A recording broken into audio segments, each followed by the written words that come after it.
Hello. Hi everyone. Welcome to Scrambled Podcast. Hi, editing Miguel. Hi. How are you doing? He's fine. I'm sure he's fine. I'm sure he's fine. I hope he's fine. Hello. He'll be okay. Hi. Welcome to dealing with me again. Yes. Welcome to Scrambled Podcast featuring Nancy's mishaps. And Don't me use slapping my- the mic. Don't use my government name. Don't you?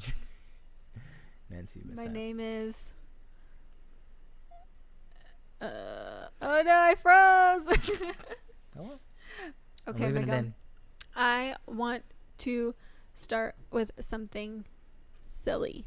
So I know you mentioned that you have really lighthearted I've things had to talk about today. my shit is like air fried. Like it's so light and Ew. crispy and just yum. But yum, wait, yum, okay. yum. First and foremost, what is air fried? Air fryer is a fryer machine that like looks like a little bulb typically, and you use like a very small amount of oil in it, and it fries your food the same way it would a normal fryer with oil, except it's like way less calories because of the fact that it's like air fried mostly.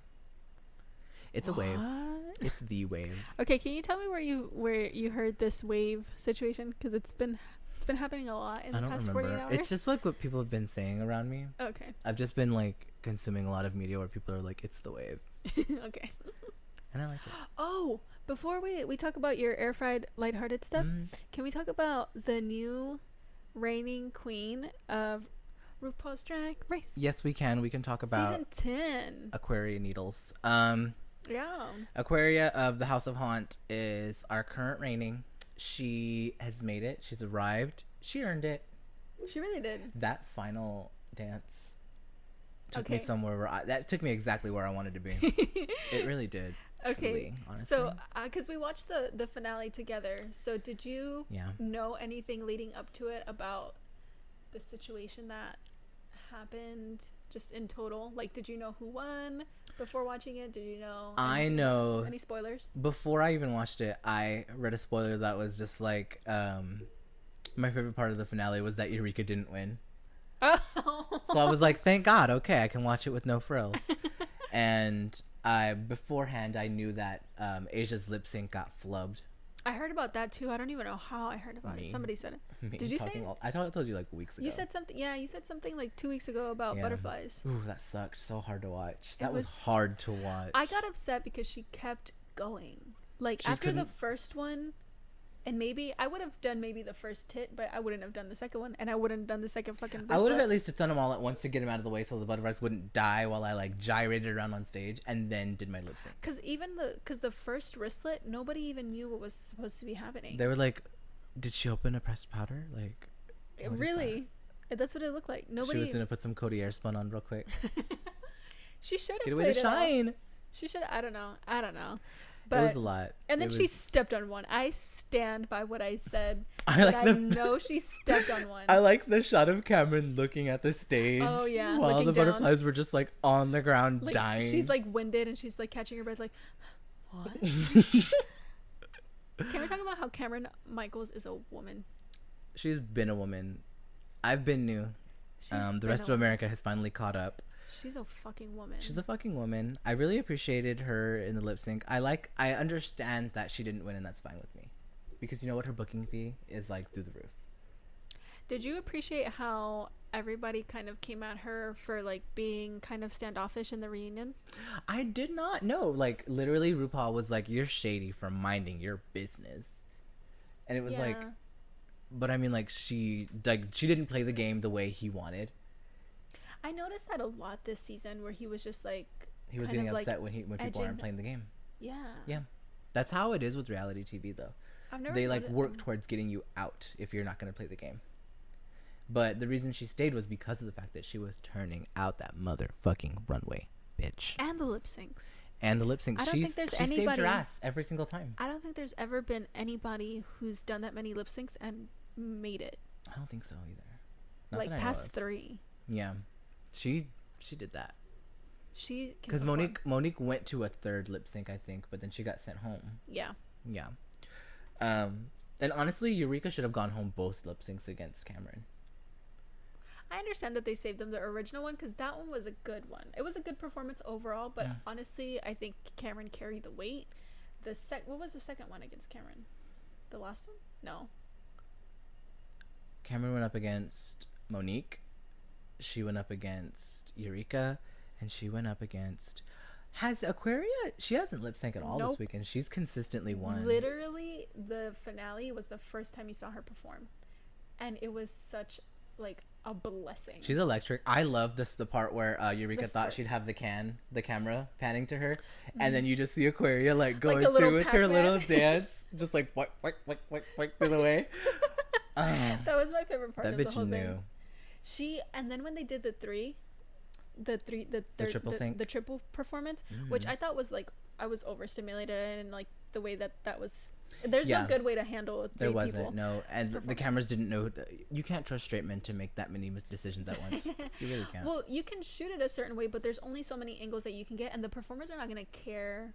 Except they're doing audience reactions. They're not doing camera. Aquaria cared. As soon as all three of them gravitated towards one side, she literally did a flip. Because I don't know if you heard me, but I was watching it and I was like, go to the other side. And she literally flipped and went to the other side, like stage left. She's like, I need one camera on me. Yeah. So I can do my gag. Yeah. And just like also just seeing everybody on one side. She did do the gag. No, I think she went to as soon as the song started, boom, out of her hands. That was so cool. That was lit. I was like, oh, she's about to do this. All of her reveals, even her baked potato one was like her baked potato one were like kind of like subtle. That one was like, I don't think she needed it. At the end? The first one. The first one? No. Not if she was gonna pull out the stops like that. The last one. I didn't like that the reveals, all of them except for Eureka's. I liked Eureka's reveals. Because they were like simple. I didn't like her last reveal. The big girl wins. I thought that was stupid. Oh no, that one was silly. But the one with her Janet Jackson number. Her gown actually transformed. I will say that during Nasty, it actually. And it was easy and simple, and she knew it was gonna work. Like coming out looking like a baked potato. Everybody came out in like a reveal, and Eureka's was the only one that was like, yeah, you knew something was under there, but you didn't know what. I like that Cameron looked like she was just going to Macy's. She looked like she got out of the fucking shower. And she looked like she just put on a day robe to like go to the corner store real quick one time in her flip flops. It was ugly and gray. I didn't like it. She needed to put some sort of sparkle on that. Yeah. And I'm glad that thing went away fast because it didn't need to stay. But I don't know. I'm happy that Eureka. I keep wanting to say Eureka. I'm happy that Aquaria won because she literally deserved it. Yes, and I kept thinking back on the moment where she was in her old lady look and she got mad about the double save. And she was being a brat about it. I kept thinking about that because she got a double save and she looked upset. Because Eureka didn't need to be saved. She didn't, but they needed something to do like a triple situation. They wanted to do a triple. I get that. RuPaul really was like, it felt like reaching this season. Yeah. It felt like a lot of reaching for no reason. For just like, let's do something unexpected or unprecedented. He doesn't realize that we don't give a fuck. Like we were talking about this earlier. We don't give a fuck about like the actual drama. We want to see the talent, we want to see the runways, and we want to see Untucked. Yeah. You know what I mean? We want to see how they react to judges' critiques and that. Mm-hmm. We want like the professional aspect of the show, and he wants like drama. He thinks that like the reality, like it's like Face Off. It's like Cake Boss. It's like, you know what I mean? Like it's like the shows where you show the talent at the forefront, and he's not doing that, and that's like what's annoying me. He's trying to dig for the drama, which is like, it always comes across really forced. Yeah, it does. And we know it's really forced because every single time that NDA expires, these queens come out and say exactly what happened during their season. Well, even now, they're doing, like, Instagram Live, and Instagram Live is getting posted on YouTube or whatever, and they're all saying, like, Vixen did not, like, skip a beat after that reunion. She literally did a live in the outfit that she was in the reunion for, and she was just like, so this is what happened, and this is why I left, and this is why I didn't go back, and... Well, it's fresh in my mind. Let's hash it out, honey. Yeah, taking questions and everything, and it was just like... Girl, you can talk like that already? Like, what the hell? But I guess, which is fine. I love Vixen. How did you feel about Miss Congeniality? Miss Congeniality, Monet. I understand why she got it, because it wasn't an audience vote this time. Yeah, it's basically like most likely the voting got flubbed because of a bot attack, and they wanted it to be fair, so they said Miss Congeniality can be a vote based off of the queens themselves. Which I feel like it should always be that way. It should always be that way, and I like that.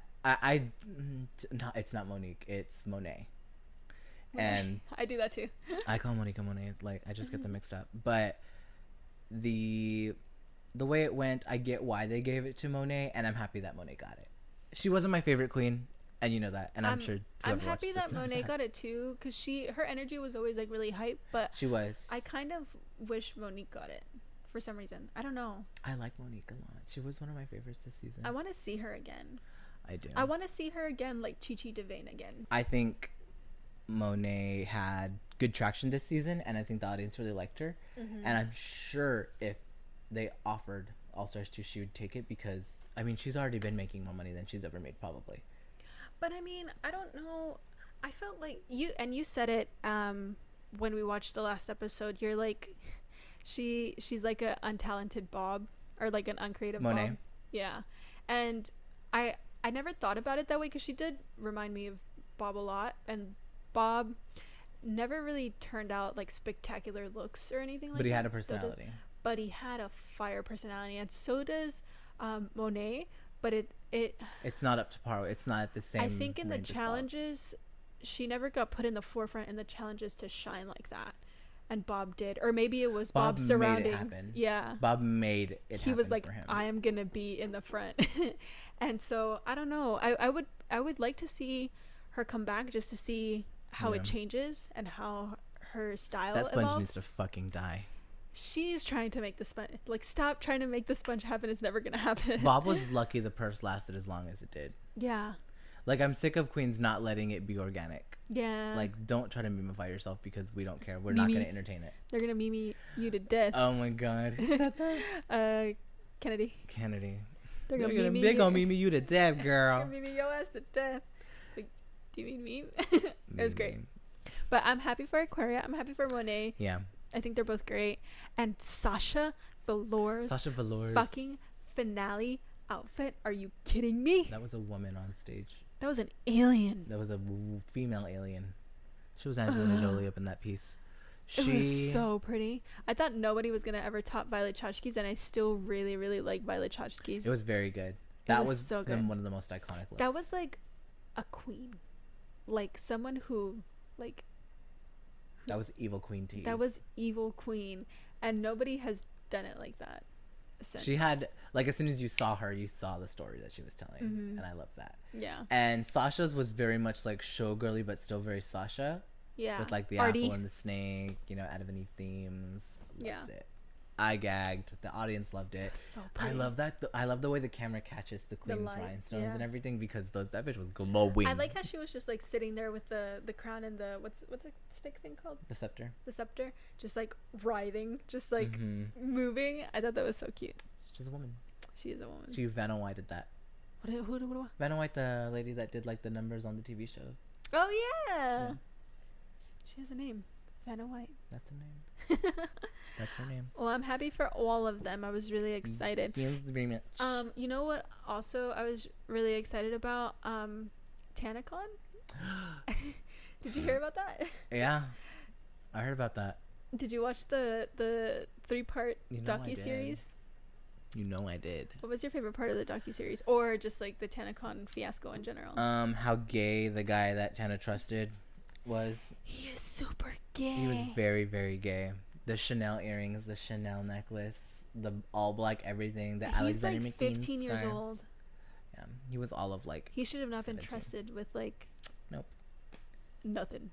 He should not have been trusted with like $200,000+ to like make anything happen. I when I watched the Shane Dawson like documentary thing, I was just like, it takes so many people and so much time to organize like half of the event that they were trying to accomplish, and this like no. And I think Shane hit on something that no one else had mentioned at this point, or at least that I saw on social media, that her intent was malicious from the beginning, because she got kicked out of VidCon. She did everything to spite VidCon. She did it like down the street, didn't she? Or across the street? Down the street, knowing, like, how did you not know, even in the hype of saying, like, in your video, saying, like, we're gonna do it down the fucking street, so y'all can come over, we're gonna do it bigger and freer. And I was just like, girl, you know that everybody that has VidCon tickets, as soon as they saw the person that they're there to see, they're gonna leave and they're gonna go to your thing because it's free. I was like, even if they pay tickets, because they're already in town, or even after they do everything for VidCon. There was scammery. Do you think so? Do you think it was an actual scam? Well, I mean, he even mentioned like, did he asked the people there, did you see anyone with a free badge, like a free pass? And everyone was like, no, we were all featured creators. How are you gonna be a feature creator when you're like, there's no, that didn't make any sense to me. I mean, it was just the title of the pass was called featured fucking creator, because of the fact that when she was was scheduled to go to VidCon, like they told her that she allegedly was told that she'd be a featured creator. Mm-hmm. So she's like going to VidCon, and then they said, no, you're not a featured creator, and then she was like, what the fuck? Oh. And that's why at her TanaCon thing, everyone was a featured creator. Oh, see, I didn't catch that. There was like that inclusion aspect of it, and that's why she did it that way. But that's something you had to pay for, and everyone that was there said that's all we saw. We only saw like this color pass. We saw free passes, but not being like given, not on anyone there. And then they were saying that like people who paid to be there were like all being kept outside, and everyone who got there early that was gonna be there for free was already in. Yeah, they said a lot. They did have events. Like I did see. Was it like just one day that actually happened? Because I saw that there was main stage performances and stuff. Like they got some stuff done. There was some stuff going on, but like they got shut down. Yeah. First day, midday, they got told, no, you gotta go. There's too many people up in this bitch. You gotta go, girl. But it was like, I feel like that How's was... everybody feeling? Not good! Yeah. I feel like that was the hotel that... I could be wrong. I feel like that was the hotel that VidCon had their first ever VidCon at. First and second VidCon at. Because I went to the second... I went to the 2011 VidCon. It started in 2010. So I went the second year before it was in the big Anaheim Convention Center. Maybe it wasn't, but it was a little rinky-dinky ass hotel. Like it couldn't have been more than like 6,000 people maybe. That was when it was really, quite really a few small. people, but it's still quite a few people, but I don't know. Because now it looked like really small. Isn't it like 10,000-15,000 now? It's huge. Like I don't know. Close to 20 probably. I've been to the big convention center that they use in Anaheim, and it's right across from Disney. To think that like big. You put all of your trust in one person to focus on every aspect of it, though. That's like, how you know that she doesn't know what she's doing. But honestly, I mean, there are event coordinators that work like that, and the thing is they delegate. He didn't look like he was just making promises left and right. Yeah, it looked like he didn't have like a team. Like usually event coordinators or event coordinating companies have teams of people that are trusted people that you've worked with before to execute things like that. It doesn't just happen in like 4 months. It just doesn't, because those are existing relationships that you have to nourish and continue. Like I just even... She said Bella Thorne, the highest girl in LA, said, do not trust this man. Yeah. Did you see the videos of her just looking at him sideways in her house, just like sitting on Tana? Yeah, like, girl, do you really trust this man? You sure about this? Are you sure about that, Sass? But like, she's a kid, he's a kid. Like, they're just trying to like... Everyone's a kid. They just like have so much money, and they are just like, yeah, it's possible. Sure, whatever. Anything's possible when you're this rich. Make the goodie bags 4 times the ticket price, when it literally ended up being stickers and a condom and a little drawstring paper. That girl in Shane's napkin. video, Trojan would never. She was funny. She's funny. Like, oh my god, that's so iconic, with the girl sitting there just with eating. Megan, what is it, Ryland's sister, just sitting in the back eating like a sandwich from fucking Starbucks. Yeah. She's like, that's so iconic. And she was like, what? She was like, Megan just like over there sitting and eating. Everyone died, and Megan's just like, I just want to mind my business. That's so heartbreaking, because those are the kind of kids that like wanted to go and see them. Just see them. Like, you can tell they were grateful that they even got to like hang out with Shane. And they're just 2 kids. Sunburned as fuck. Yeah. Those little girls were burned so bad. There was just, and those are just 2 of the people that somehow Shane got into their DMs or whatever. But I felt so bad, because like Shane, I like Shane's content. He put everything into perspective. But yeah. He put a lot of it into perspective. Like, he told these rich people, like, you understand these kids don't have the money you do. You understand that they aren't just from the greater LA area. They're actually from traveling. They're getting hotels. They're spending money they don't have. How do you feel about that? How do you feel about kids spending money that they don't have? Because even literally Michael, the CEO of this Good Times company, the one that was running everything, he was going to lose stuff. He said he was going to lose stuff. And Tana said, this is just like his mom's money. Like, he's going to be okay. That's not his house. He's not going bankrupt. Like, he's going to be fine. But how do you feel about the people that went to like TanaCon or VidCon that go to these like conventions without money that they have, because I mean these are teenagers, they don't have money.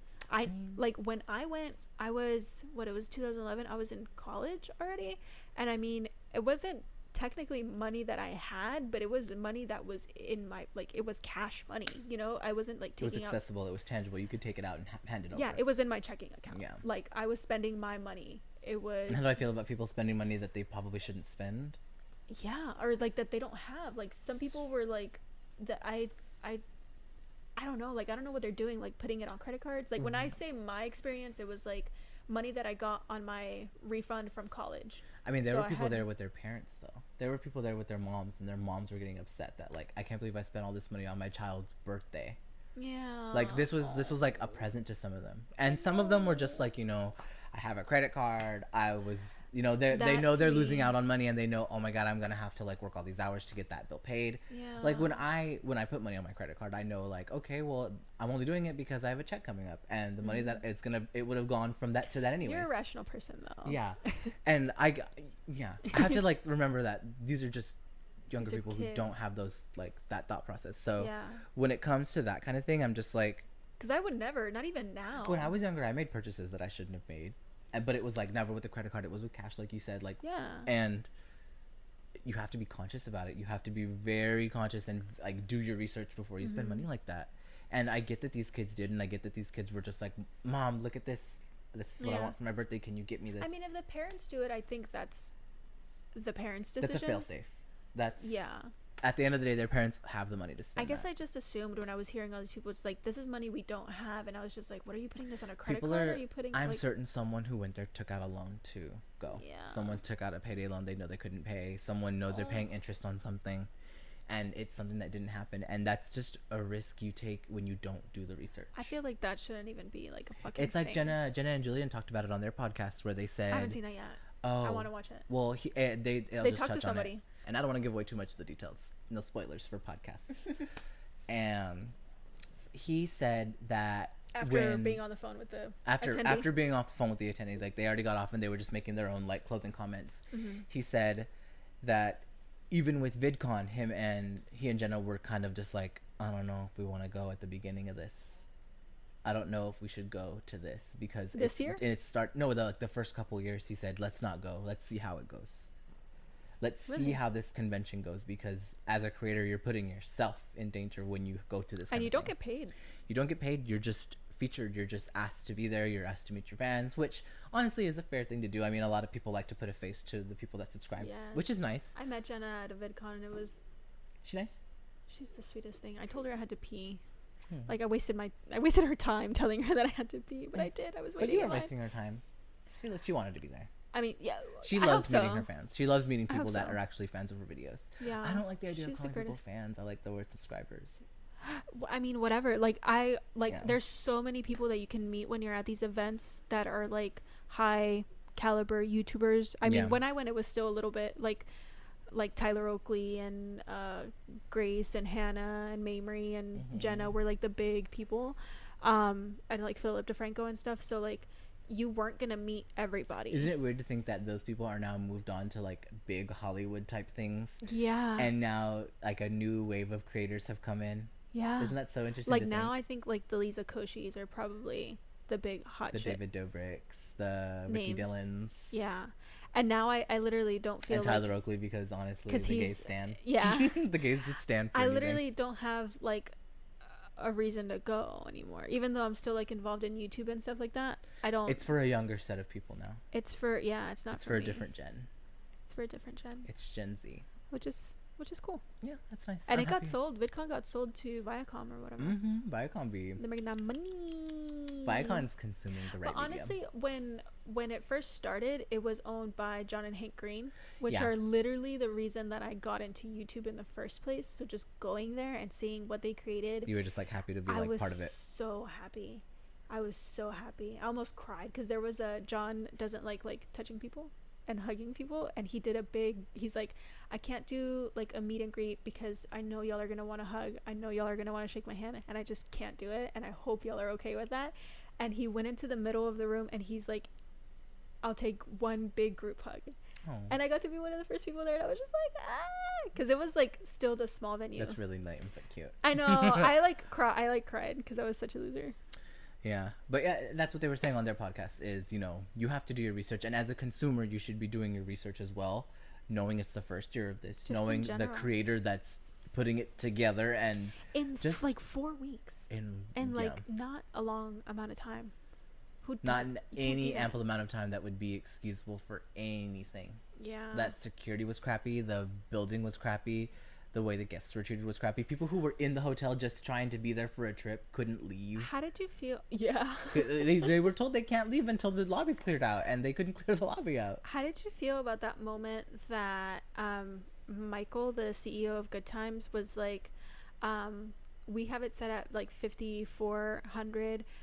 And we know that the venue can like hold like less than 2,000 max, and she's like, oh, I love that idea of like them waiting outside, like waiting to get in. I love that. People love that shit. Yeah. And it's like, and I was just people like, do like saying, you know, I was there waiting, but they also like getting fucking in. So, and having food. Like there was no food, and there was no water. Food or water, barely any water. Like every 30 people. Water. Yeah. She said there was like there's video clips of her coming out and handing out Evian to people. Yeah. And it's like every 30 people she gives one to. Dude, that sucks. She doesn't go down the line and let you grab. I've been to like a Warped Tour situation where it's like fucking hot. Mm-mm. It's hot. You could never get away with that in Texas. Not here. Oh no. You could never. In LA at least it's kind of nice, but like yeah, sitting out in the sun with no shade, like you're gonna feel it. People who go to Warped Tour in Texas frighten me. I wanted to go. This is the last year that they're having it, and I wanted to go because there's like 2-3 bands that I want to see. Mm-hmm. Paramore, one of them. I mean, it's the last Paramore. No, I don't think they're doing it. They're too big. They're still fueled by ramen. The band is Haley isn't. Really? Mm-mm. That was a big drama. That's why they like 2 of the members left in the first place. Yeah, she signed to something else. But I, dude, if they went, I would go. But it's so hot. Ugh. I had to leave one time. My friend was like passing out. I wouldn't go leaving because I don't even have tinting on my windows in my car. No, I don't even have AC in my car anymore. You need to get your AC fixed, bro. That's a necessity in Texas. That's just an expense you're gonna have to eat. Did you hear about Ronnie from Jersey Shore? His girlfriend dragging him with a car. Did you hear about that shit? I heard about her dragging him, but I didn't know it was the fucking car. They got into a fight and they got. You don't say. Well, yeah, they've been getting into fights. Shocking. They got into a fight in the car, and she like hit him, and he was like trying to get out. He got like she was gonna speed off, and he got stuck with the seatbelt, and literally she dragged him with the car. He was like pressing charges. I think the charges dropped. I think that broke today that he dropped the charges on her for like battery, but he's gonna see if he can get custody of the kid. Yeah, I'm sure he will, because he can afford a nanny and she can't. I mean, do you think? Well, they're not married, are they? Nope. Oh, the only reason he was with her was because of child support. And now that they're like not an established couple, it's just like she's gonna be just hitting him up for more child support. Shitty to say, but that's what happens. Yeah, I think he knows that. And that's why he wanted to work it out. Girl, who's to say that whole argument wasn't egged on by him, so that way he could get that all that's happened. I haven't seen the last episode of Jersey Shore, but I heard that like he blows up at the situation because situation is kind of a gossip. Like he's a gossip, and he's an auntie. He's an auntie. He's a for real auntie. And I think he dropped like some sort of like confidential thing that Ronnie told him like in trust, and he said it in front of the group. And I don't think he was like okay with that. He's like, because I think I haven't seen it, but they're going around the table saying like their highlights and whatever, and I think Mike brings up that Ronnie called them before they went into the house this season, and said that he needed help, and basically saying like you should go to rehab to get better, because I think a lot of the shit that's happening is because of your drinking. And he's like, no, like I party, and when I party I go hard, and that's not my lifestyle. I didn't make it my life like you did. Like I don't have a problem. You're the one that had a problem. Don't you ever say that I need help, basically. And yeah, he got like all in his feelings about it. If you know how I feel, then why would you say that? Yeah, I mean, you put me in such an uncomfortable situation. Like you know it's not working, and you know I'm not happy. Like shut up, Cam. I think they both did wrong. Like you don't say stuff that people call you privately, and you know you don't say that in front of everybody on national TV. Let's look at our DMs real quick. I'm just kidding. Yeah, no. And then like he obviously has an anger problem. So like I think Mike saying that he needs like rehab is not really a substance abuse thing, and I think it's just like an overhaul of your personality. Like you need to see a therapist. You need to see a therapist, and you need help because get someone to work that out with you. Something's not. You can't be held responsible with your emotions by yourself. You need someone to help you work that out. Yeah. You'd have someone lay them out on a table and be like, "Today, how are you feeling? Are you feeling orange, blue, or yellow?" Like, come on, girl. We're not going to green yet. I know we're not green. He needs a Lauren's. Yeah. He really does. He needs that threat level. Aww. All right. Yeah. So I want to get into something. Let's get into it. I want to get into my chancla, which, like I said, nothing's heavy. Sorry on it. That's fine. That's fine. So, Fashion Nova made a mistake this last week or so. Wait. Last week or two. Is it about their men's line? Because they came out with the men's line. Yes and no. So, I'm going to read to you a tweet that they made. They made like one of those like me, other person tweets. Ooh. So they made a tweet that says, "Me, so what do you do for work?" Okay. And it says, "Unemployed person. I'm a social media mogul." And the comments are literally all that one. So every comment was from either an influencer or somebody who knows about Fashion Nova through an influencer, and everyone dragged them, and they ended up deleting the tweet. Where you're marketing, like you're not in. Don't bite the hand that feeds, girl. Basically, all you do is promise people free $10 clothes. Like, know your place. Like, nah. When every did this happen? Because I saw Aubrey Glam and Gore came out with something about it. Really? Glam and Gore had something to say. How she tweeted like 3 times. Seen this? You didn't know that? No, I haven't seen anything. Ooh, let me find Mikey's comments about it. Because Fashion Nova literally is like, it's an online brand. They're an online retailer. They don't sell in stores, and I've never seen any traditional marketing on TV. On like, I think they have marketing on TV. Really? I think I could be wrong. I feel like, well, then again, I really don't watch TV, so I don't know. But I've never seen their online, like I've never seen Fashion Nova, and that's maybe me and my algorithms at work, because I really don't like, I get ads for like reusable straws, so it might just be that it's not part of my ads that show up for me, maybe. But they're everywhere. Like on all the influencers that I follow, they're always wearing Fashion Nova. Cardi B is like the biggest Fashion Nova hoe that I've ever seen. Like those are all online personality people. All influencers, all people that are paid to show this brand. It might as well be like a hair vitamin, a little gummy. Yep. And let me find it, because what Mikey had to say was like basically a summarization of how everyone felt about them posting that. Yeah. And I want to be able to find it. I understand the joke, but it's like you're not the one that makes that joke. So they deleted the tweet and she reposted it, and that's where I saved it from. And she said, "Just wanted to make sure any of the quote-unquote unemployed social media influencers that have been asked by Fashion Nova to promote their cheap clothes didn't miss what the brand really thinks of ya." Heart emoji. Damn. And then she responded with, "And I've got to say, for a brand that thinks so little of influencers, you sure can be persistent when you want to utilize their audience." And then she shows like Kimberly from Fashion Nova like emailing her hella a lot. And then she's kept replying, "Or perhaps you think they're unemployed because you don't go out of your way to offer any actual compensation they could pay their bills with. Luckily for all of us unemployed social media influencers, plenty of other brands do at Fashion Nova." And then she like posts the email where they're like, "We're still trying to grow our brand. We can give you some free clothes."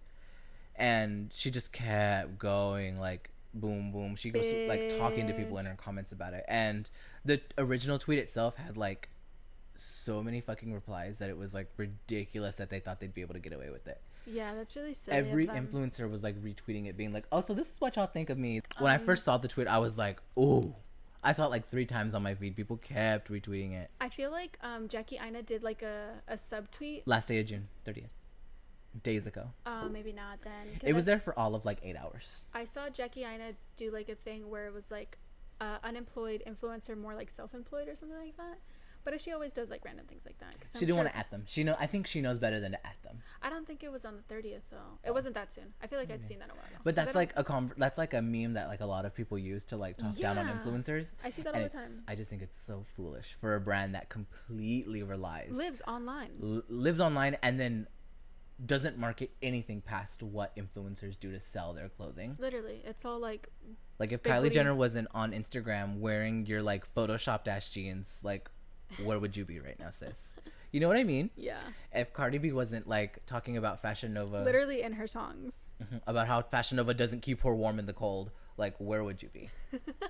You know? Yeah. It's just wild to me that they even thought that was like funny at all. Whoever's been tweeting for them has like lost touch. Yeah. They don't know. I think they just. I think it was just a lapse. They didn't think about it. That was a brain fart, mama. That really was. It was a hard brain fart. That's so bad. And just to like piggyback off that, Chancla, Fashion Nova, your men's line is fucking ass. Boohoo makes cuter clothes than that for men. What is even on there? It's literally man rompers. Oh, I have some hot takes. Shirts with the word meme lord and slogans like tag me in memes so I know it's real. Obligatory floral prints, faux silk shirts, and the like. Obligatory floral prints. Yeah, that sounds. You know what I mean? Yeah. Those like ugly ass floral prints that don't look good on anyone, that pill like hell. Those muscle fit shirts, but all of the people that buy from you are fat. So like, why would you even do that? They're like if it's not French Montana size, it's no one's size. You know what I mean? Like, it's just. I mean, he's a big guy. He's cute. He's a big guy.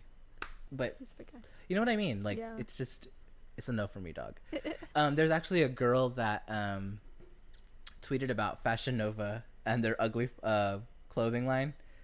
I actually tweeted back at her and I was like, thanks, queen. But I doubt she even saw it because she has like so many followers now because she's so brand new. She's a social media influencer. Now she is, girl. She's one of those people that like the tweet went viral and she was like, in case anyone was wondering. Yeah, I love seeing that now. Here's my PayPal. And like, here's my Amazon wish list. Yes, here's my SoundCloud demo tapes. She said, men's, stop complaining about N-word Nova, like, you know, like, and take y'all butts to Boohoo. They got everything y'all been asking for, and it's always a sale going on. They even got big and tall for the big finds, thought fits galore, go crazy shorty, and like all the photos of like all the cute stuff that Boohoo makes for men. She was like, girl, that got you. Their models are cute too. They're bigger. Oh, shit. They're like thick boys. Thick. That's when I know I can trust a brand, when they have like, even if it's like a muscly model, I know that like they're thick, so it's like, okay, I can trust the shirts. I can trust like something with fucking shoulders, and it's not gonna look like a cap sleeve. Yeah. I hate it, but true. I've been looking at Boohoo. I have not gone to Fashion Nova since. They've lost me. They didn't even have you. You know how I am about consuming certain things. I will not. Yeah. I will not. Have you ever gotten because I'm just thinking of like cheap fast fashion now, like have you ever gotten like Forever 21 men's or H&M men's, like a top? The cheapest I've ever gotten was Zara on sale. Zara has some nice stuff though. They have nice stuff. It's I only like ever quality go to wise. Yeah, I go to their sale stuff typically, and I haven't shopped at one of those brands since because I've noticed that brands like Forever 21, H&M, and Zara cater towards more of a foreign audience, like, you know, like Swedish people who are like rail thin. Zara is like a Korean type brand. I have to get like an XL and everything. Yeah. So if I'm an XL fits me the way like a medium or a large would, which is my size, and I like baggy clothes. So yeah, I like looser fitting clothes. Yeah. I like a baggy clothes. Because I grew up fat, I remained that way, and I'm not trying to have my rolls all out there. You know what I mean? So I'm just not dealing with any of that. I don't buy from brands like that anymore. I went to like Agassi, and I bought a shirt. I don't know them. what fucking Puebla school bus they bought that clothes from and put it up in that store, but like that store is so cheap, Nancy. It's really cheap. I think I got like an undershirt from that bitch them. has never been renovated either. What is it called? No, it hasn't. It's looked exactly the same. The shoes that were originally in those like wall displays that are like not part of the store itself are like still there. Yeah, just like sun bleached. There's so they look different. There's a what did I go get? I got pants. That's what I got. I got pants there. How are their pants? Okay. They're like the butt for me ones, like the ones that have all the extra stitching to like literally to make it look like your ass is like fat. It literally looks like a sun. The pockets are like yeah, there's like 5 lines coming out of the pockets to make your like it's an optical illusion.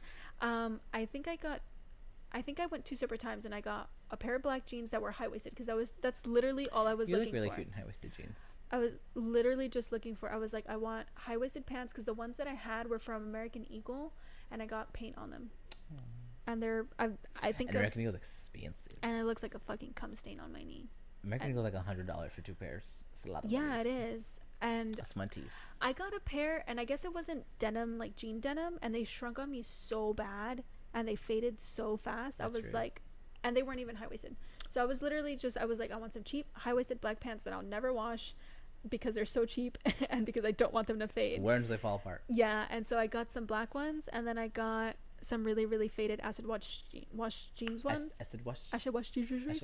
And I tried to get a shirt, and literally none of the shirts fit me, because I had to wear extra large, and even the extra large was so tight. That sizing is kind of fucked, because I'm not that big. I'm American and fat. Let me be fat, but don't make me feel fat. Yeah. I like have like call it a size 4 and just let me live. Exactly.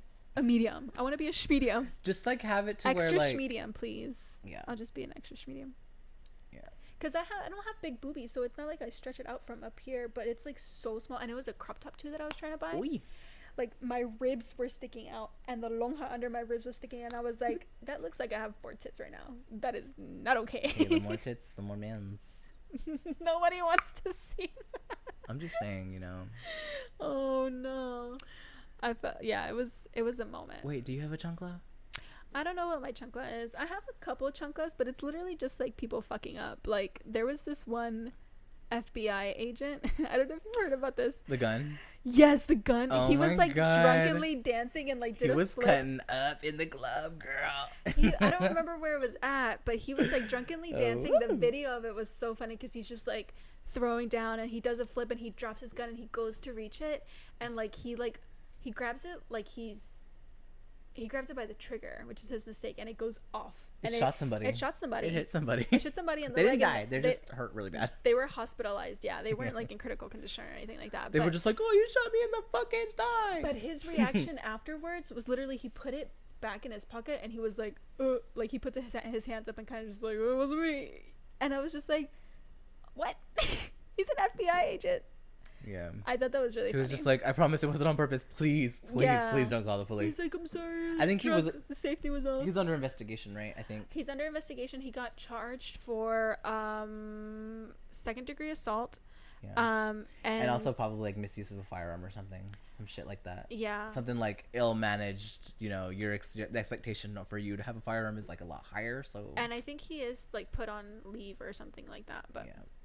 I thought it was. But he ain't going to jail, though. He's not going to jail. Oh, you know what my chancla is, and hopefully this doesn't get too. I mean. Let's get deep. Yeah. Let's get deep. Fuck me up. So I don't know if you've heard about this, but it was this girl named Samantha Ray Mears, and I wanted to segue into her story by talking about kind of my peak of the week, which was. Did you hear about Terry Crews? Going in front of the Senate and kind of saying his statement. He was speaking his truth about the person that assaulted him. Mm-hmm. The straight man that assaulted him at a Hollywood party in front of his wife. He had to leave because he says it in his speech too, where he's like, as a man you grow up like wanting control and wanting power, and that's like the one thing that you have in life. And he's like, I use that in my relationship, I use that with my kids, like I use power. And this was the first time that someone used that against me, and I wasn't in a position where I could, as a black man who grew up in not in wealth or anything like that, and who broke into this industry and who has good things happening for him, I couldn't react the way I was brought up to react. It was basically saying it took everything in me to not fuck this guy up. He mentioned his wife like teaching him how to react too, right? Yeah, he mentions his wife saying like we trained and we practice, and in situations like that I was trained to leave. And so we left. But yeah, it's really sad. I haven't seen that. Could you imagine if he did react? He would have lost everything. That man would have lost his life. That guy would have been fucked up, but Terry would have lost everything. Yeah, he would have been completely blacklisted forever. Especially because he is a little bit typecast in his roles already. If he's not ripping off his shirt, he's not in the movie. Basically. Yeah. Except for in Brooklyn Nine-Nine.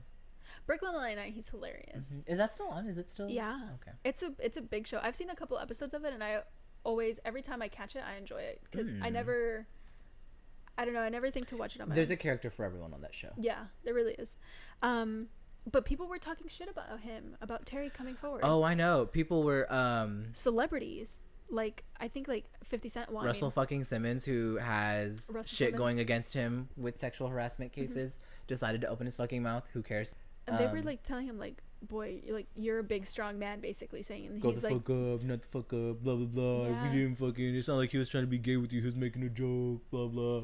I can't believe you're gonna do this to your community. and blah, the thing blah. is, he was advocating for like things to be like rules to be set into place for victims to have a shot to defend themselves. Basically, he was saying like, I want or we want, because he was working with, what is it called, it's called the Sexual Assault Survivors Bill of Rights. That's what he was advocating for, and taking the conversation, and he took the conversation in a direction that didn't leave it exclusive to sexual assault. Like, he's like, yes, I was sexually assaulted, but all of this other stuff comes into play, like masculinity and power. Like, him doing that to me was a power display, and not only did I see that power display right then and there when he did that to me, I saw it when I was seeking assistance after that. I reported him and nothing happened. I tried to say something and everybody came to his defense and nobody was behind me. And he's like that's what the problem is. Yep. He's like, because I could have fucking made him eat shit right then and there, but who does that affect? Me. And he was well within his right to put that man in his fucking place. But that's the thing. He would have been. With situations like that, I think the exact same thing, and I think that comes because we're from the fucking hood and we handle things like that. But like, you handle business. You handle business and you put someone on the fucking ground if they do anything to you. I am so fucking hot and ready. If someone cuts me off in traffic, I'm ready to open my door. I'm ready to open my door. I have my welcome mat in my back seat since moving. Okay. You know what I mean? You've seen it. Yeah. So I have that in my back seat. I used to have a steel bar in my passenger seat. You know what I mean? You just luck favors the prepared. And girl. like literally in Texas, anybody can be strapped. That's a word. Fucking anybody can be strapped. And They you can. are lucky if I get out of my car. 5'2", If out of you my are car, lucky to fight me on the highway. I'm coming out of my car, coming at you because you did one little minuscule thing that's wrong. You can shoot me, but I'm so fucking heated at you. I'm coming at you with a steel bar. You will shoot me to death. Yeah, you better hope to have a gun. If I should have a gun. I mean, you'd be so lucky in Texas to just get your ass beat. So lucky. Because I would pray. No, sir. I would, no, ma'am. I would thank my lucky stars if I just got my ass beat. Ooh. Doesn't happen. People get shot here. Yeah, that's true. But yeah, like so when you say he's well within his rights to lay somebody out, that was a top executive producer that did that. Yeah. He even said, I think where he was making his statement, I think he was asked, I know I haven't seen the video, but I saw a little clip where he said, I was told that if I didn't dismiss this, like, I guess he was making like a legal action against this person. Yeah. He's like, if he didn't dismiss that or settle out of that he couldn't be in the Expendables 4. He did say, I was Googling him while you were talking about it, and it says that he lost a role in Expendables because of that, because he decided to go through with that. So it just shows that like your livelihood is held as leverage for abuse within a lot of communities. Big, I think strong man. And he even said in his statement, he was like, I was empowered and by the like things like the Me Too movement. He was like, I was empowered that all these women were coming forward, and I was like, you know what, I have a story to say too. It feels really good to hear someone like Terry Crews, a big masculine man that you wouldn't expect to say like the Me Too movement has affected me and this is something I want to speak about.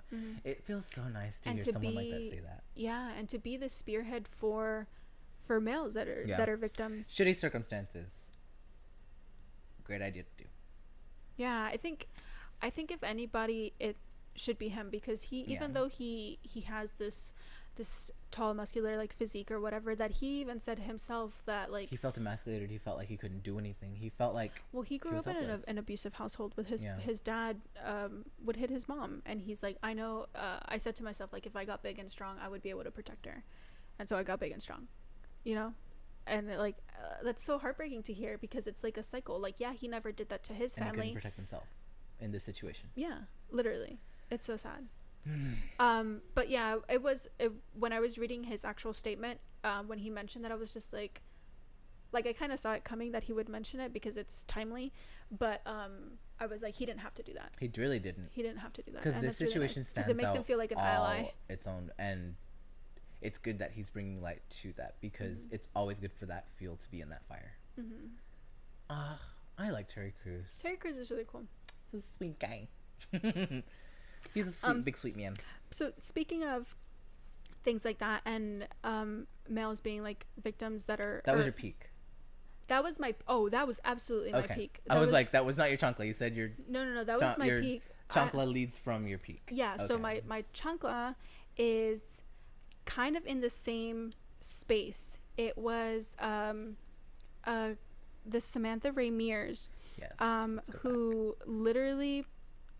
I think it was her ex-boyfriend that she broke into the house of, and she assaulted him, like threatened him with a machete. I heard about this. Like threatened him with a machete and basically forced herself on him. Okay, so she forced him to have sex with her. I'm literally part of the problem right now, because I've like said forced himself on it. She raped him. Yeah. She basically broke into his house, threatened him with a machete, and forced him to take his clothes off and like lay down. And like I think she still, like, he was like fucking scared out of his mind when it was like done, and she was laying there and she like soiled his bed, like peed on his bed or something, and he made some sort of excuse to get on the phone and talk to like a friend, and he ended up calling the authorities. And it was like not the first time that she had done that. I think it was the first time that she pushed it to that extent, but it was like not the first time that she had been violent towards him. And all of the reports when I first heard of it, because I think it was like on my Google feed, where it was just saying it. Nowhere in the title of any article that like I clicked that was associated to that said sexual assault, rape. No. It's a double standard. It really is. And like. But that's the way the media portrays people. That's the way... Is it like a media thing? Because I used to... The media picks and chooses, and the outlets that, display that information to be consumed pick and choose how they want it to be worded. Yeah. And that's disgusting. Because, I mean, even in, like, Brock Turner situations, they never called him a rapist. Because he was young, because he had his whole life ahead of him, and it doesn't fucking matter. That duck was fucking quacking. I guess I never... I should pay more attention, because I guess I never noticed if those words are just like no words. No, because I've noticed this, I'm sure you have too, in situations where it's brought up, mostly in social media, where if a person of color is identified as a criminal in any way, shape, or form, it's reported that a black man, a Mexican man, a Puerto Rican man. Yeah, their ethnicity is the whereas first they thing never report if when it's a white man, they never say a student or an athlete, young man. Yeah, no, I agree. I've seen instances of that, but I'm just saying, like, the word like rape, like, is that just like a word that you don't put in a headline? You can put rape in a headline. It gets in print. It gets put in print all the time, but it's media outlets that choose to use that word that use it. It's not consistent. It's not something. They don't go by the textbook, and that's like the shitty thing, is that they really do pick and choose the words based off of the people involved. Like, they write their own narrative. You know what I mean? Oh yeah. So sure. It's fucking disgusting, and it shouldn't happen, but that's just the way the media is, and that's why I'm so like against consuming media like that. I pick and choose what I do via a Google search. I pick and choose what I consume because of the fact that I don't like the way media portrays certain things, left and right. Like we've talked about in the past, it's very much pick a side right now, and that's not what I want. I want fucking facts. I want, this person was sexually assaulted, that is rape. I always look up definitions to words when someone says something and they use it lightly towards me in conversation, and if I feel a twinge of like, you're wrong, I Google the definition. And if you know what I mean? I brought this conversation up with my roommate the other day. We were talking about like the looseness of the term sexual assault, because a lot of things can be considered sexual assault in a spectrum, from something that's like a grope or like a Terry Crews situation where it's like his space was violated, and like his he didn't have any sort of consent. There wasn't any sort of predetermined arrangement of that happening, or any sort of agreement, at least that either one of them has said, like, no, it's just like, cool, we just fucking touch each other sometimes, you know. It's not anything like that. It was against his will, and it was definitely a power play. He walked up to him and did that at a party, in front of his wife. Not okay.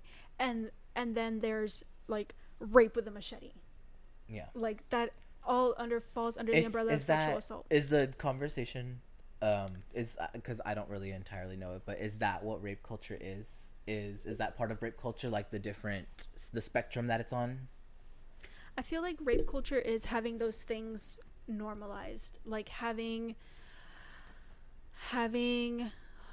I think the easiest example that I can think of rape culture is like a school's dress code, where women aren't allowed to wear revealing clothing, but men don't have the same restrictions. Women are, exactly, like they're considered expendable in terms of visibility at school, whereas hypersexualized, where you can't wear a tank top in 150-degree weather in Texas, or you can't wear shirts even at work. You can't wear your hair up a certain way. You can't wear skirts that are too high or anything, like things like that. And I understand that there are women's clothes that are really revealing and I guess sexualized, but like the sexualization doesn't come from the female body. Yeah. You know, if that was the case, I would ban all sweatpants in the school. And it's like, you know what I mean? No, I know, it's a sausage fest. But like, they don't call them meat sweats for nothing. Exactly. So why don't they do that? Basketball shorts, you see everything. Or just guys, white pair of basketball shorts, or guys being without a top. That happened all the time, and I'm just like that. Like, not fair. Like double standard. It's society putting like the weird kind of attention on. It's making it the woman's problem. Body. It's making it a burden to women to just be fucking existing. Somewhere. Yeah. Like there are certain settings where you just can't exist because you're too much of a risk. Whereas it's the risk that you pose is all based off of the fact that someone can't fucking control themselves. Yeah. Like that's okay. So that makes sense. I feel like that's my easiest example of rape culture. I was quoting Miss Vixen from Vixen. Excuse you. Yes, you are correct. The Vixen. Because they know who she is. Season 10 of RuPaul's Drag Race, where I feel like rape culture and things like a dress code is saying everyone is telling me how I should react, but nobody's telling them how to act. I feel like rape culture and things like toxic masculinity are something that has to be attacked at the root, and it stems with generations and generation behavior and like conversations that you have as a kid. Like as a kid, my mom never had or my parents never had a conversation with me about sex, never had a conversation with me about consent, never had a conversation about me with any sort of like emotional maturity or anything like that. But as soon as I left the house, or as soon as I put makeup on when I was like 13, my dad was like, don't put that on, that's like, that makeup's too heavy. You're gonna leave the house like that? Yeah. Or like my shorts were too short, or my v-neck was too steep or whatever. And my sisters weren't allowed to do anything. Like I was allowed to go outside and play with my friends. They weren't, because well, you're gonna get raped. This isn't the neighborhood for you to go outside and have fun. Yeah, you are in the backyard. You go in the backyard. It's not like it's their it's not like they're doing anything bad. Yeah, they may do something bad. They may like be promiscuous or whatever, but like being promiscuous is not consent to taking advantage of my body. Exactly. You know, it's different. Because you can, if the person that you're with, that you're being promiscuous with, at any age, you know, like obviously within reason, that is able to, that you feel you can trust, you can always give consent and retract it immediately if it ever gets to a point where you're not comfortable, and it's that person's responsibility to respect that. Yep. And that happens in any form of relationship, whether it's a friendship with benefits or a one-time hookup or a marriage. Like people think that stuff like that, abuse like that, can't happen when you're in a marriage because you're married. Fucking false. Yeah, that's true. And that is so ugly to feel like you're literally contractually obligated to be with a person in a way that you don't want to be with a person because you're married like that. Yeah. And that, or that it's your any sort of obligation of yours to do that. Yep. But I like literally I never had a conversation with my parents or any sort of like adult figure until I was literally an adult. And then as soon like I hit probably I was in a relationship with my current boyfriend 3 years ago. I'm 26. I was 23 when I finally felt comfortable telling my parents like, oh, I'm in a relationship. I didn't tell my dad that I had a boyfriend. I'm sure he probably knew, but I literally didn't tell my dad that I had a boyfriend, my ex-boyfriend. I told him literally at my mom's deathbed because I was so terrified, and my mom instilled me with fear of like, what is your dad gonna think? I'm like, Mom, I'm in college. I'm a good kid. The jig is up, Mom. I'm like, I'm not pregnant. Like, yes, I've had a boyfriend for a couple of years, but I'm not fucking pregnant. I don't do hard drugs. I'm like, I partake. I'm like, I'm in school.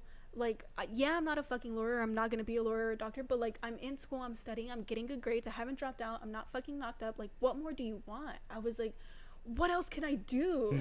I was, what the fuck? I was like, I've done the best. These track records of my siblings, like, they fucking suck. Like, same. I was like, they made it work because they had to. I'm making it work because I'm so scared about what happens if I don't. And then I never had a conversation with my dad at all. I had to sneak around like a lot. I would go visit, and I would want to go see my boyfriend because he lived in that town, and I would say like, oh yeah, I'm gonna go hang out, I'm gonna go to the movies with my friend, and he would go pick me up. And like, they fucking, like, my dad knew. He wasn't an idiot. I would come back reeking of fucking nasty or whatever. And like, I literally didn't tell him. I think I told him like when my mom passed away. I was like, oh yeah, by the way, I have a boyfriend. He's like, I know, you idiot. And I was like, I know, you idiot. I was just scared. And like, it was an ugly way to say that, you know. And like, they met, I think, at my mom's funeral or like a couple of days before. It was really weird to have him introduced that way.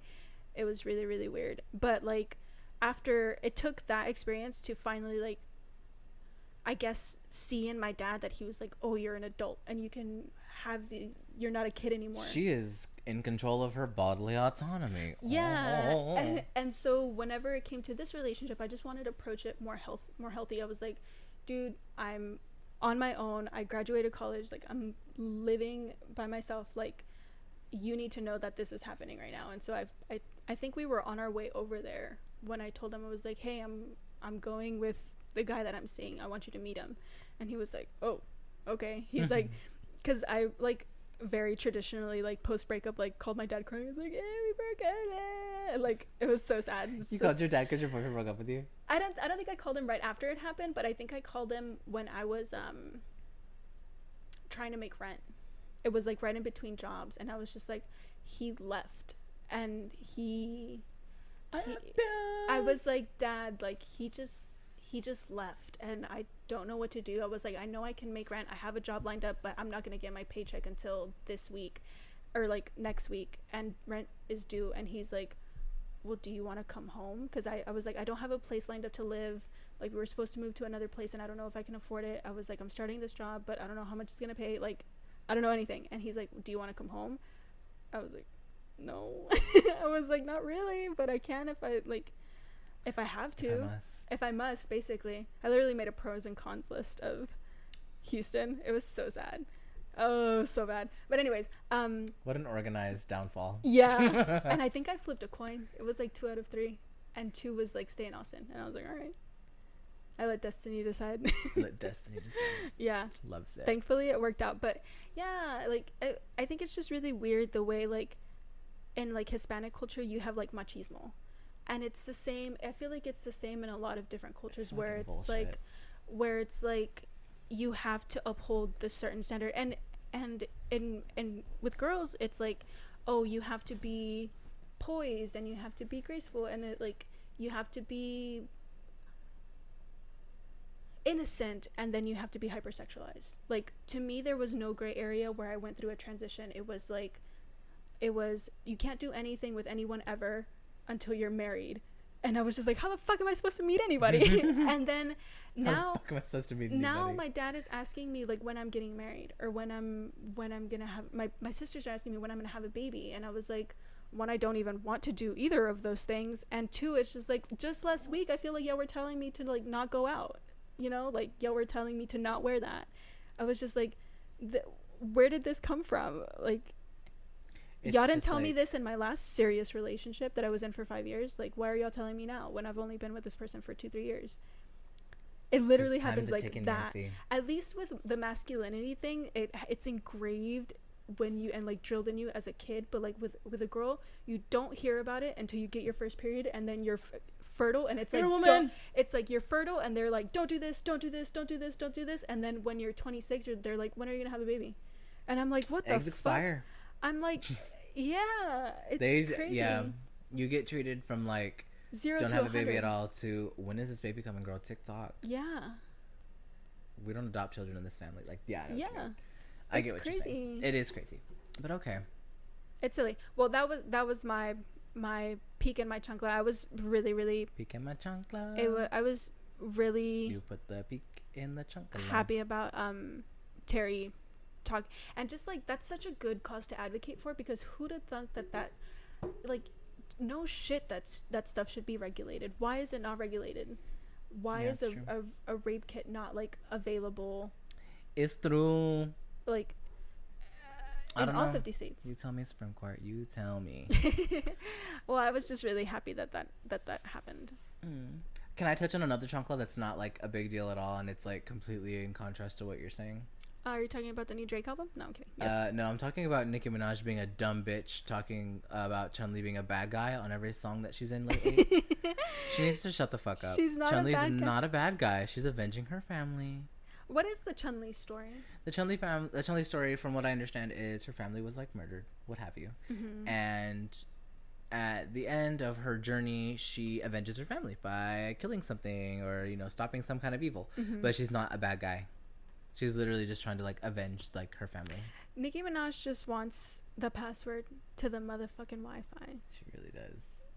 She truly does. Because she doesn't have a data plan. She can't afford it. Apparently not. Apparently she's always on planes, and that $15 Wi-Fi is expensive. It's getting up there, girl. On the private jet, it adds up. When you're jumping from London to Prague, you know. You bitches can't even spell Wi-Fi. You bitches can't even spell the Wi-Fi password. I want to talk about my peak though, because it's kind of stupid. Well, first and foremost, this one that's not stupid. Everything Is Love came out. The Carter family has Beyonce and her man have her boyfriend. They have come out with an album that can only be described as how did the read say it? The behavior you exhibited was bird-like. The bird jumped out. Okay, you need to define this word for me. Bird. Because I'm not hip with the jive, with the lingo. Bird Urban Dictionary. Let's get. Oh my god, there was porn that came up on my Twitter feed today, like actual porno, like video pornos. Twitter? Yeah. Yeah, that happens. There are porn stars on Twitter. No, I know there's porn stars. Like I follow like a few cam girls, but like they'll just post like picture like no, pictures. You can post porn on the TL. But it is literally like videos. I think somebody was retweeting it. I followed like a. I found porn on accident because I followed a porn star, a gay porn star. Slipped on a and gay porn stars have no shame. Okay, is it true that Chris Crocker's gonna be in a gay porn? I mean, he's been on camera getting fucked for a while now, for like years, Nancy. I didn't know that. Yeah, he like made like agreements way back when like you didn't know that? No, I didn't know. We'll Google later. It wasn't anything big, but he did have like a short stint in porn. Oh, I didn't know that. Yeah, he took it up the butt a little bit. Wow. He went through like a young buff phase. Huh. Yeah. Anyways, in the album she makes a lot of hood references. She's out here cussing, she's using the N-word freely. She's being the Beyonce that she's probably wanted to be for the last 2 albums. You know what I mean? Like in Self-Titled, she was kind of like showing us like an interesting side of her. Risky. She was still Beyonce, but she was very much like giving us a peek into like her world. And in Lemonade, she let that shit hang out. And in this album, she's like... In Lemonade, she took off her bra. In Lemonade, she took her bra the fuck off. She slammed her apartment door. She took off her bra and let them titties swang. But in this album, Everything Is Love, It's her and Jay-Z that, and I'm slowly forgiving him. He's got a lot of work to do. He's got a lot of footwork to do. I saw a little interview with Jay-Z, and I heard that, I don't know if it was these songs particularly, but they were working on an album together before Lemonade. And then she put out Lemonade, and then he put out his album, and now they're getting back to it. And I don't know if those songs are the same songs or if they just revisited just working together. It's different because he makes modern day references in this album as well. Okay. So like I think it's a mix of both. Because in this album he talks about how like I don't have time to go to your fucking wedding. My wife left me. Because he's talking about like I don't give a fuck that you're mad that I'm not going to your wedding, Kanye. My wife is like living her best life with our kid in another country because I fucking cheated on her. Like he's in this album, I think he's the most honest he's been about his marriage. And she's said stuff too, like I don't know if you've seen the video of her at her concert at the new OTR tour. She does this thing where she's like, she's pretty, and then the audience just gags. She doesn't make a sound. She's like, she's pretty, and then like keeps singing. But like it's just she's fully just being a bird in this album. She's being a textbook bird, which by Urban Dictionary standards, it's an individual who is stupid, foolish, careless, idiotic, moronic, retarded, or just plain dumb. And she's just having fucking fun. She's finally having fun. She's being honest with everyone. I'm excited. This is the most, I think, lyrically honest album next to Lemonade. That you can have from both of them, where they talk about how they had to work. Yeah. They had to fucking work. This is a real relationship. I feel like Lemonade had to be a cohesive album, because honestly, I will be straight up, I haven't listened to all of Beyonce's solo work. I think I've been like a fan, or just listened to all of the albums, like all of the tracks, not just the singles, since 4. Okay.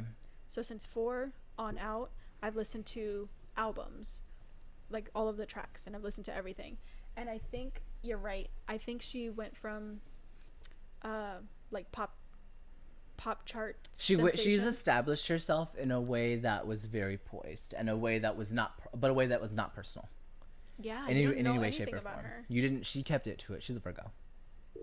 Is she? She's a Virgo. That's why like I the feel most that. The most personal she got is for the album 4. She put out like a Love album. on Top and. Well, she put out an album like documentary, but it was all about the album. And then I don't. It might have been for that album where she had her miscarriage, and that made the cut to the documentary. Heaven Couldn't Wait for You. Yeah, and she wrote that. Yeah, she wrote Heaven for that on Self-Titled, I think. But yeah, Self-Titled was like our first peek into like the Beyonce life. And ever since then, she's just been more and more personal. She's sharing what she wants to share, obviously, because there's more to her life than just her relationship. You know what I mean? Yeah. Like, she hasn't talked about Blue at all, even though I'm sure that little girl has a lot to say. But I just really, really think that, and I haven't even listened to every song on Everything Is Love. I just know that it's gonna be good, and this next paycheck, it's getting put in my iTunes. I know. I want to listen to it. I got title when Lemonade came out. Everyone because did, girl. It like I haven't used a Tidal membership yet. I'm waiting. I haven't used it since. I'm waiting for that last album to drop before she retires. Then I'm gonna do it. You think she's gonna retire? You think she's gonna retire young? She has every right to. She could leave any day if she wanted. She's got hers. You think she's gonna do like? Blue's gonna be an amazing actress. I think she's gonna be like an artist. I think she's gonna do like. Willow Smith could never. Sorry, Willow. She's trying. Willow Smith has like music out. She's a model. She has music out, and it's alright. I like her voice, but I wish she didn't just like wail. I'm not here to compare celebrity children, but I stand Blue Ivy real hard. Let's say that. You know what I mean? I don't know anything about her. Love her. I love that photo of her in New Orleans being disgusted at the poor people. Oh no! She's like in like a $4,000 little Gucci kid dress, and she's like on a balcony of like a hotel, and she was outside alone. Like the door was open, and they were like because inside. She's an adult. Yeah, and there's like people being like, Blue Ivy, oh my god, that's Blue, oh, and she's looking at them like, ugh. These people are so poor. No. And honestly, how would your life like? How do you imagine Beyonce being your fucking mom? Imagine. How do you even fathom? Imagine being born and like her being like, of, "That's my baby." Not even Beyonce. that, because Beyonce. Not even that's that, like, because at that point that's just your mom and she's famous. But like, how do you grow up with like everybody knowing who you are? And it's not like she just has like a basic appearance where she can just like disappear in a crowd. No. She looks like Blue Ivy, you know. She looks like. And so like, you. Like, how do you even navigate through life? I don't know. Carefully. How do you put in a job application? You don't. You just. You don't. Why would you? I know. She would never. No. Yeah, I mean, yeah, but like, how do you do anything? Like, I just want to go to Chick-fil-A, or like, I just want to go to like. Uber Eats, girl. I know. Why do you think these services exist? Well, yeah, now there's no excuse. The elite had a service like this before it existed. You know that. Oh, they had assistants. Yeah. You know, Blue already has an assistant. Oh my god. Blue Ivy is already at home paging her assistant, being like, "Where's my Play-Doh? My blue Play-Doh was supposed to be here an hour ago. My blue Play-Doh that I currently have is all dried up." Like, you just know. I left the container open. I know I wasn't supposed to, but I did it. And it's your job to replenish my Play-Doh collection. It tastes like salt. I'm out of light blue. You know, I really like Blue Ivy, but yeah, I really am excited. That was that was one of my peaks. I have another peak, but it's like kind of silly. They're all silly. What is it? I need to listen to that album. I want to download it. It's good. You should. Have you listened to Ape Shit? Yeah, I've seen the video. Okay, that's good. Oh, discovering stripper YouTube was something I did. Shout outs to Being Christina on YouTube, who is a stripper turned entrepreneur. I don't know if she's still in the clubs shaking in a saboteur. I don't know if she's still putting it up on the pole, but so. she had a video that like came up on my feed, and I watched it, and it on was YouTube? And it was what's in my stripper bag, which is basically like which is the duffel bag that she took to the club with all of her different little outfits and shoes. And let me tell you, like, the way strippers dress is like, it's somewhere between like a drag queen and swimwear. That's what I was gonna say. Is it like it's like swimwear, but like drag queen and like a little bit of Coachella, and like acrylic heel everything. Yeah. Everything's clear. You know, gotta elongate that leg. But I watched that video. What was in the duffel bag? Like that you wouldn't expect. Was there any item that I wouldn't expect? Like an electric shaver or something? Deodorant. You gotta stay ready. You gotta stay fresh. Deodorant, and I think she had like perfume. Okay. And and money. She stopped stripping like a year ago and was like, "Oh my god, I found a 20. Oh wow, I'm gonna go get lunch later." And she like throws it off to the side like, "Oh cool." Everybody's always happy she still had that cheek money, girl.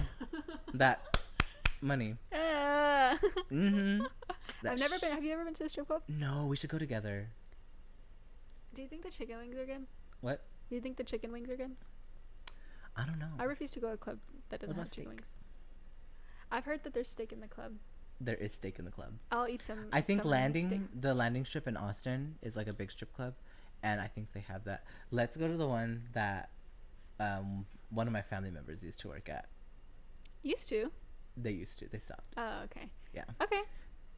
Because that one's BYOB. I am down. We can buy juice over there. I'm down. I've never been to a strip club before. I've always wanted to go. But I don't ever really have a reason. I don't know if I want to go. P.S. My family member was not a stripper. Oh, yeah. They were a server. They worked at the juice bar. They were a juice maid.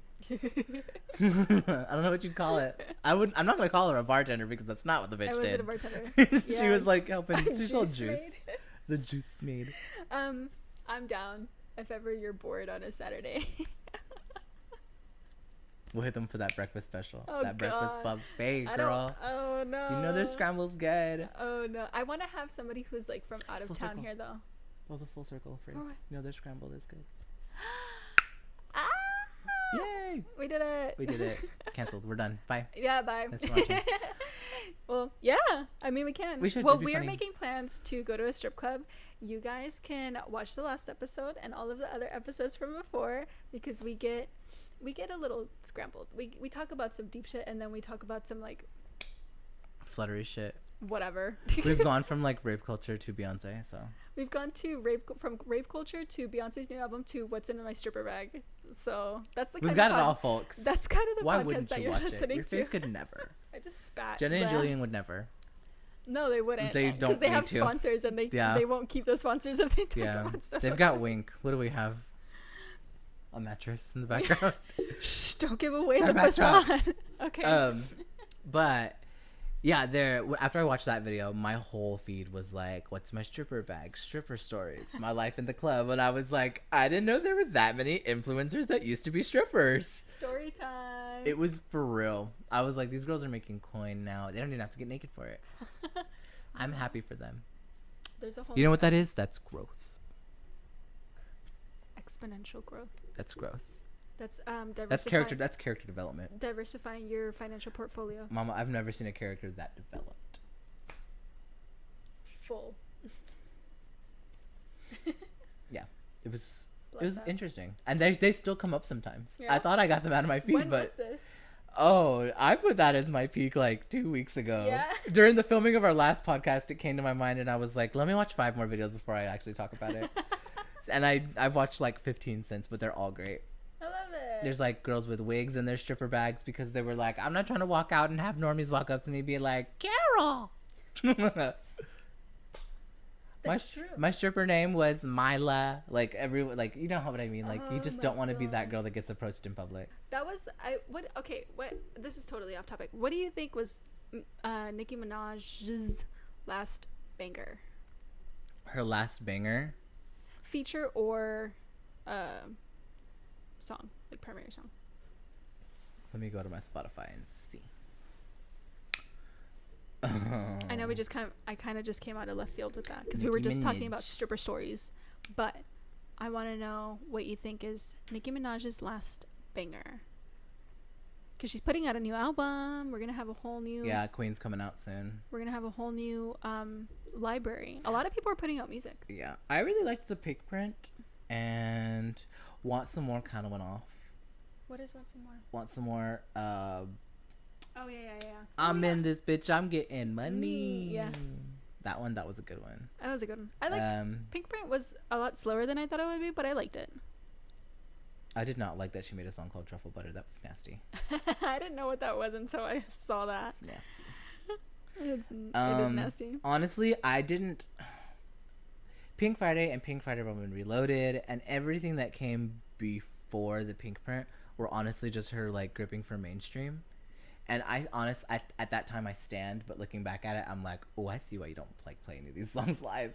Like I see why you don't like do these songs anymore. Yeah. Like, and she's trying to focus, and like I would say my favorite ones were like 4-Door Aventador and Want Some More. Yeah. From her last album, The Pink Print, because this album currently, like, the songs are cute, but I don't really like them that much. I feel like she's not. I feel like she's not rapping like she used to. She's not. She's rapping like she's a featured artist still. Yeah. She's rapping like she would on features because she realizes her features are like what gets her, because she was heavily featured when she first came out. Yeah. And her features were better than the album that she had herself out. They were better than Pink Friday. They were better than Roman Reloaded. Yeah. So. But at least I don't know. I guess when it comes to rap, I like more. It's not even rap. I like hip hop and just like lyrical wordplay, like cleverness. And I feel like she's lost her cleverness, and that's what I don't like. I hope she gets that back. I hope because she has the time to like stretch her legs in her own songs, that some of her cleverness comes back. And she also had people clever are calling wordplay. her out. That thing with Remy Ma, like I think that kind of lit a fire under her ass to like. Yeah, those songs, whatever, those things that because she put out 2 songs in response to that, and they were weak. And people told her it was weak. When Remy Ma was literally like rhyming. If she insists on calling herself the Queen of Rap, this album needs to be good, because this album's literally called Queen. So she needs to have something good on that album. That album needs to slap. Yeah. I don't know. I hope it's good. I mean, like, I'm gonna listen to it regardless. A lot of people have been coming out with specifically like hip hop music. Not that I expected like people to come out so back to back. Like Nas put out a new album. It was like, I mean, not even an album, but it's like an LP basically. Nas, Kanye put out 2. The one with Kid Cudi, which I gave a listen to. The other one, Drake put out Drake new just stuff. had Scorpion come out. Beyonce just put that out. Like, a lot of stuff is coming out. It's because it's summertime, and this is like albums like that have to have like a certain temperature to be done in the wintertime, and that's why you're seeing a lot of it right now, is because most of it is summer release type of stuff. Yeah, I really hope that it's all like I want to say that it's like competitive stuff, like Nas put out an album right after Kanye, and like Jay-Z put out one because like Nas and Kanye put out one, but I don't think it's like that anymore. I think they're so high up that it's like I'm gonna put it out when it's ready. It doesn't matter because it's going to get consumed. Someone will pay for it. It's like Beyonce said, she doesn't give a fuck about streaming numbers. Yeah. Beyonce's like, I know your ass will pay for it, bitch. Yeah. Just pay me. Especially Drake, like right now I noticed that a lot of like albums were like 10 tracks or less. And I was just like, all right. And then Drake just is like, nah, I'm gonna do 25. I like Which that. some of them could have not been on there. But digital releases have that freedom. Yeah. You can do whatever the fuck you want if there's not like a CD attached. If you want a CD, great, go get one. It'll be a 2-disc. Well, like for Kanye's album, I think his solo album, not the one with Kid Cudi, his album cover, like he literally shot the picture on his phone on the way to a listening party. Yeah, in bumfuck nowhere. Like Wyoming, right? Something like that. Yeah. And I was just like, what? But that's like the age that we're in now, and I think that's really cool. Actually. It's a nice freedom to have to like not be stifled by a record label, because most of these people are signed to either their own labels or labels that allow them the creative freedom to that they've sold so much that it's like doesn't even fucking because matter. I'm gonna make it clear right now, I don't stand for Kanye West in any way, shape, or form right now. He has a lot of work to do. He really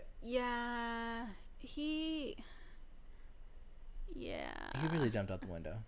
He really jumped out the window. And like there's like 2 good tracks on like his solo album. Yikes.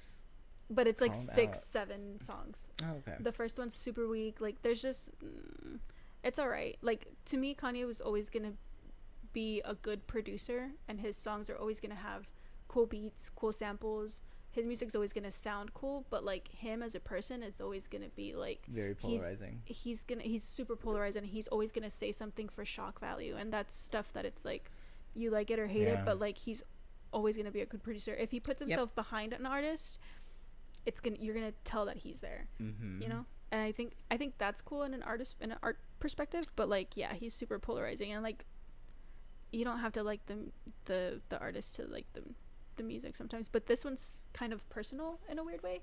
But those 2 songs that kind of go off, they're like not that personal. I don't know.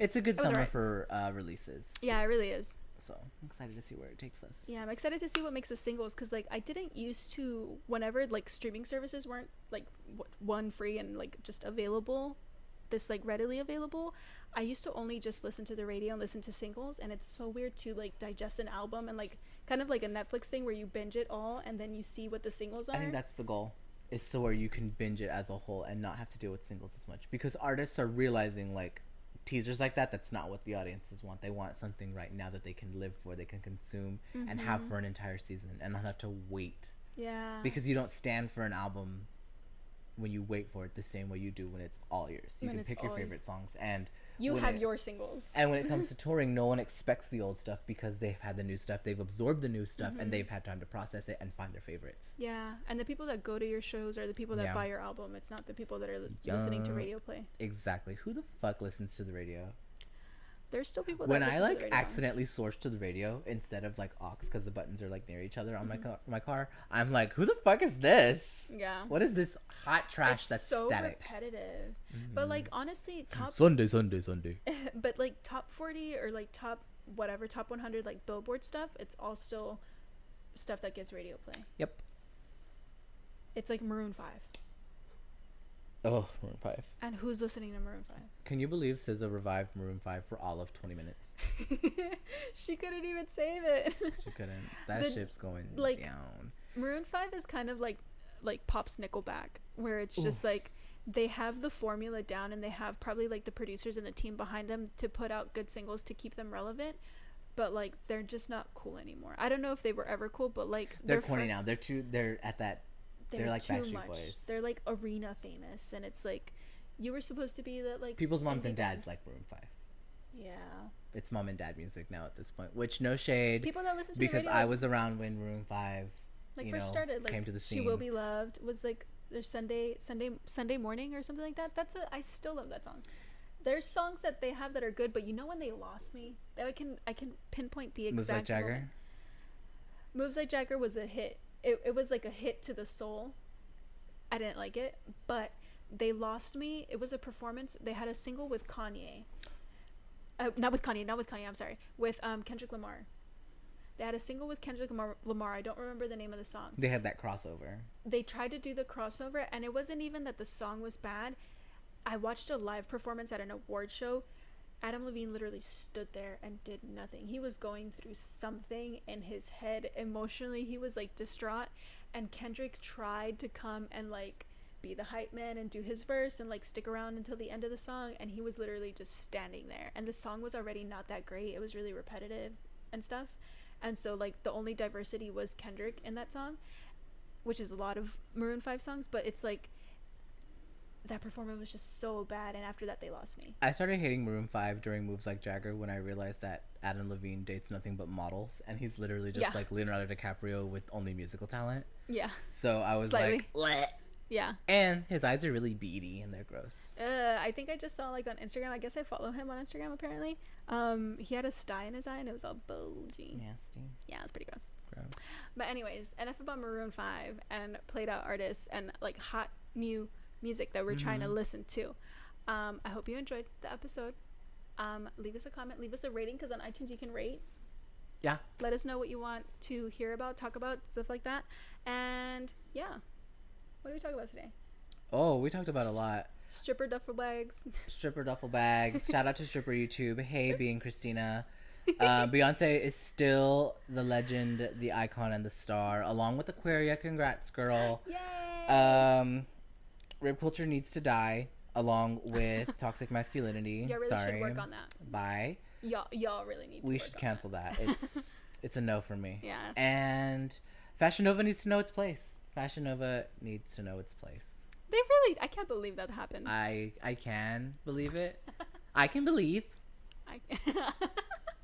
Which the new season is out of. I'm still in season 1. We've talked about this. It's too sweet. I have to take it slowly. But 13 reasons why we can in like 2 days. 13 reasons why I can go. 13 reasons why I was a straight shot. That being said, that was a quick recap. Yeah. Thank you guys so much for watching and listening. Let us know if you listen. Do you watch or listen? Yeah. How about you, if you do listen, watch us on YouTube and comment whether or not you do watch or listen. Yeah, that. Give us that double hit, one time. Thanks. Bye, guys. Bye.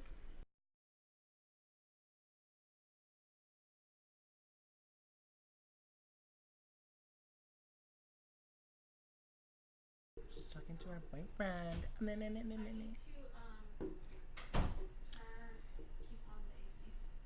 Yeah. Sure. So what you gonna do? Do what you must. I remember the R. Kelly feature that got cut from the album. Wait, really? Well, when the album got released, it had the feature on it for that "Do What You Want" song, but then when she like re-released it, she took it off and had the Christina Aguilera one. I didn't know that. Yeah, girl. That's how much I give a fuck about art pop. Yes, Gert. The art pop era was... They called it the art flop era for a reason. I mean, I didn't call for it a reason. For el raison. Raison. Saison. Yeah. Saison of raison. Yeah. I'm making so much noise over here. My bad. It's okay. I'm just like banging up against my mic. Oh, yes. I'm being that girl. Oh, yes. You know what I mean, though? Oh, yes. Sorry. It's okay. Are you fully plugged in? I feel like I'm not. No, you are. I feel like I am. No, you are. There we go. Ooh. There you I forgot. Ooh. Oh. Fighting. Okay. Woo. I was poking at my gums. Is that like a toothpick? Yeah. It's like a silicone one. Do you want one? I have a... Yes. Which one? Do you want a little one or a big one? Oh, I want a little one. Okay. I want to start little and work my way up. You know what I mean? It's really